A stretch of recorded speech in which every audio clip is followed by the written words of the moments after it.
Welcome to Conversations Live. For more than a decade, we've brought you the best in books, entertainment, celebrity interviews, and current events. When the movers and shakers of the world have something to say to you, they say it to us first. Here's your host, Cyrus Webb.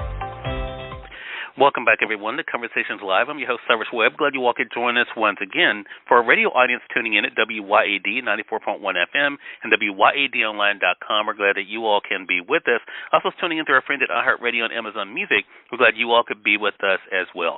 We're excited to welcome back Dr. Michael Greger to our broadcast today. We've had a great conversation with him in the past. His newest book is called How Not to Age, the Scientific Approach to Getting Healthier as You Get Older. When Dr. Greger, not only about what it's been like for him to write these how books, but also the audiences they've been able to draw in as we're beginning a new year, it's a great opportunity for us to think about ways we can be able to be healthier and happier. Dr. Greger, so glad to have you back with us. Thanks for the time. I'm so excited to be back. Hope to help inspire some of your listeners to live longer, better lives. I appreciate that. So I want to talk about the success you've been able to have because through the different books you've been able to write, Dr. Greger, you've been able to get us to look at ourselves differently, but also the importance of taking charge in our health. What has that been like for you to see that people are taking you up on what you've been able to share and being more active in their own healthy lifestyle? Oh, it's been very heartening to see that, all the books in this series have become New York Times bestsellers. It really shows that people are desperate to really get kind of an independent, non-biased, objective voice and kind of cut through all the noise and nonsense. This new book on aging, reminded me of my last book on weight loss. Both dieting and anti-aging are multi-billion-dollar industries. And with so much money in the mix, anyone seeking even basic, common, sense, practical advice in either arena, living lighter or longer, is faced with an inscrutable barrage of pills and potions. I mean, even as a physician, with the luxury of wading, neck deep through the medical literature, it's been a challenge to tease out facts from farce. And look, if it took me 3 years to sift through all the science, I'm afraid the casual observer would just have no chance. But the good news is, it turns out we have tremendous power over our health, destiny, and longevity. The vast majority of premature death and disability is preventable with a healthy enough diet and lifestyle. And part of that is something that we see even in the really creative cover of How Not to Age, Dr. Greger. And you talk extensively about produce, fruits and vegetables. And what I thought was so interesting when I was reading the book myself was what you had to say about fruits and vegetables and how, we all have heard that about the importance of it. But you talk about in the book about especially the amount of servants we're getting, how that does contribute, of course, to, a healthier lifestyle helps us in our lives. But also, you even address the concerns some have, and that is, of course, when it comes to, how healthy, is the produce we're getting. And you talk about, even for those who may be concerned about pesticides even, that may think they have to go organic, that still they don't have as much to be concerned about. What has that conversation been like for you, Dr. Greger? Because that seems like a no-brainer, right, the importance of fruits and vegetables. But what has it been like for you to share with them when it comes to the conversation about age, about the importance of it? Yeah, based on studies of identical twins, only about 25% of the difference in lifespan between people is determined by genetics. So for what we can do with the majority of which we have some control, we can look to the blue zones, these areas of exceptional longevity around the world, where they all center their diets around these whole plant foods, so minimizing processed foods, meat, dairy, sugar, eggs, salt, while maximizing the fruits and vegetables, as well as the whole grains and legumes like beans, flippers, chickpeas, and lentils, nuts and seeds, mushrooms, herbs, and spices. Basically, real food that grows out of the ground. These are our healthiest choices. Now, the concern, though, has been about pesticides whenever you tell people to eat more fruits and vegetables. And I talk about that, this modeling study in How Not to Die, that suggested that if half of Americans ate a single more serving of fruits or vegetables, we would every year prevent 20,000 cases of cancer. That's how powerful fruits and vegetables are. But because they're talking about conventional fruits and vegetables, pesticide-laden fruits and vegetables, the extra pesticide burden on the American public would cause 10 cases of cancer. So overall, we would just prevent 19,990 cases of cancer, right? So it gives you a sense of how the tremendous benefits from eating more produce versus the tiny bump in risk. Now you say, look, why accept any risk at all? Choose organic. Great. But we should never let concern over pesticides prevent us from stuffing our face with as many fruits and vegetables as possible. Another thing that was interesting to me in the book is when you talk about, the bowel and bladder function and how to be able to preserve that. Talk to us about that when it comes to this conversation about aging. I know we normally think about it when it comes to our health overall, but what role does it have when it comes to thinking about aging?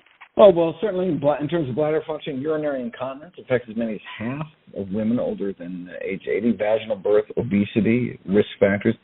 The most effective treatment are what we call Kegel exercises or pelvic floor exercises, as well as weight loss, though vaginal estrogen can also help improve urinary incontinence. But oral estrogens, like hormone replacement therapy, may actually make it worse.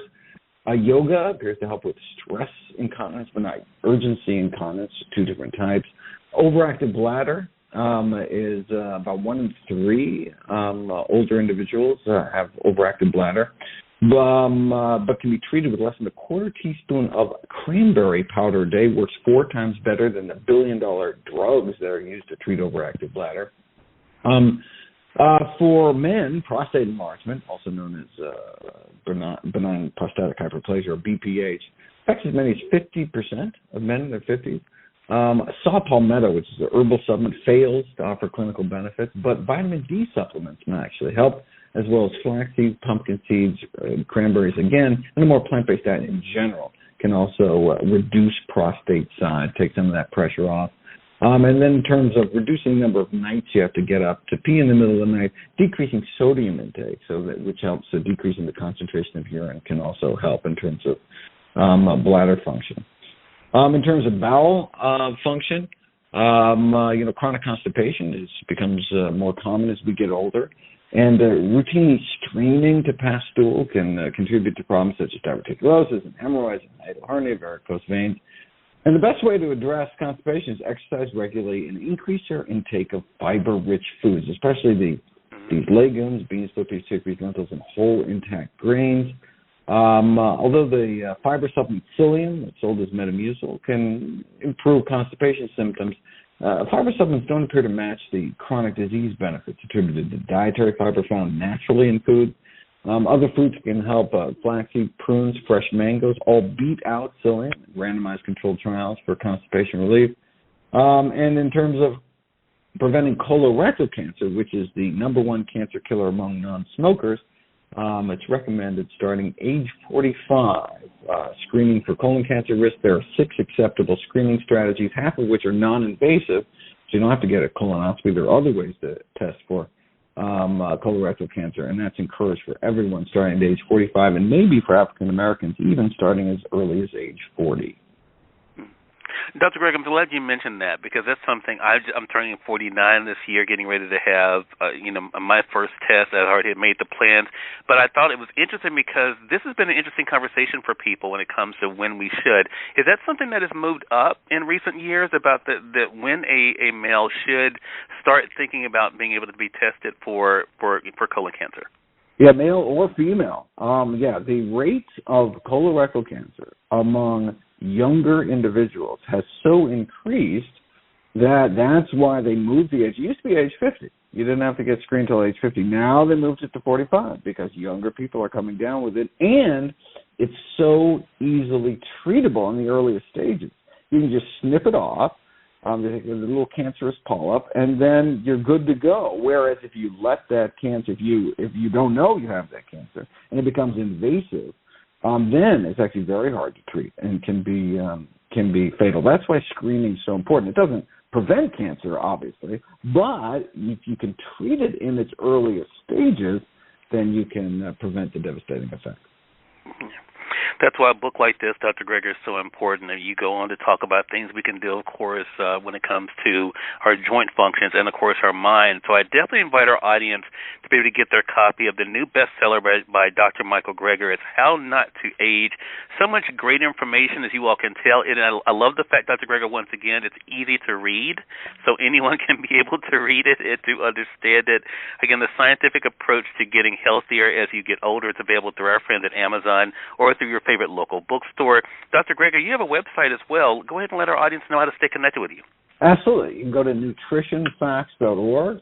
which is a nonprofit a resource, no ads, no corporate sponsorship, not selling anything. Just put it up as a public service, as kind of a labor of love at nutritionfacts.org. And we'll link that up for our audience as well. Dr. Greger, thank you so much for the great work you do and for the time today. Really appreciate the conversation with you. Absolutely. Happy New Year. Thank you. Same to you. And we thank your audience for tuning in to another great segment of Conversations Live. Until next time, I'm your host, Cyrus Webb, saying as always, enjoy your day, enjoy your life, enjoy your world. Thank you all for choosing Conversations Live. Now let's go make today amazing. Take care.